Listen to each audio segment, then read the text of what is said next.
ഇന്ന് രാവിലെ തന്നെ ഒരു മീറ്റിംഗ് ഉള്ള ദിവസമായിരുന്നു. അതുകൊണ്ട് രാവിലത്തെ ബ്രേക്ക്ഫാസ്റ്റ് പോലും കഴിക്കാതെ ഞാൻ ഓടിച്ചാടി ഇന്ന് ഓഫീസിലേക്ക് പോയി.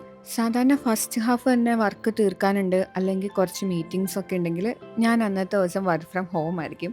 പക്ഷേ ഇന്ന് പോകാതെ പറ്റില്ല. വീക്കിലി ട്വൈസ് നമുക്ക് നിർബന്ധമായിട്ടും പോകണം. ഈ വീക്കിൽ ഇനി 2 ദിവസം കൂടി ഉള്ളൂ. അതുകൊണ്ട് ഇനി ഒറ്റ ദിവസം സ്കിപ്പാക്കാൻ പറ്റില്ല. ഓഫീസിൽ പോയേ പറ്റൂ. ഓട്ടോയും മെട്രോ ഒക്കെ താണ്ടി ഇവിടെ എത്തിയപ്പോഴത്തേക്കും എനിക്ക് ചെറുതായിട്ടൊന്ന് വിശക്കാൻ തുടങ്ങി. പക്ഷേ മീറ്റിംഗ് അറ്റൻഡ് ചെയ്തിട്ടേ നമുക്കിനി ബ്രേക്ക്ഫാസ്റ്റ് കഴിക്കാൻ പറ്റുള്ളൂ. അങ്ങനെ ആ മീറ്റിംഗ് ഒക്കെ കഴിഞ്ഞ് ഞാൻ നമ്മുടെ ക്യാൻറ്റീനിലേക്കാണ് പോയിട്ടുള്ളത്. ബ്രേക്ക്ഫാസ്റ്റ് സാധാരണ ഞാൻ വീട്ടിൽ നിന്നാണല്ലോ കഴിക്കാറുള്ളത്. അതുകൊണ്ട് തന്നെ ഇവിടെ എത്തിയപ്പോൾ എനിക്ക് കുറച്ച് കൺഫ്യൂഷനായി ഞാൻ എന്ത് കഴിക്കും എന്നുള്ളത്.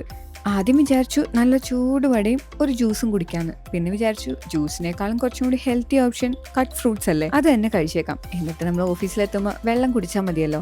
അല്ലെങ്കിൽ ഓഫീസിൽ നിന്ന് തന്നെ നമുക്ക് ഹോട്ട് ചോക്ലേറ്റോ ചായ കുടിക്കാം. നല്ല തേങ്ങാക്കൊത്തൊക്കെ ഇട്ട് അടിപൊളി സൂപ്പർ വടയായിരുന്നു കേട്ടോ. ക്യാൻറ്റീൻ നമ്മുടെ ഓഫീസിന്റെ തൊട്ട് താഴെയുള്ള ഗ്രൗണ്ട് ഫ്ലോറിലാണ്. ഇന്നത്തെ ഫസ്റ്റ് ഹാഫ് മാത്രമേ ഞാൻ വീഡിയോ എടുത്തിട്ടുള്ളൂ. അപ്പം ശരി, പിന്നെ കാണാം. ബായ്.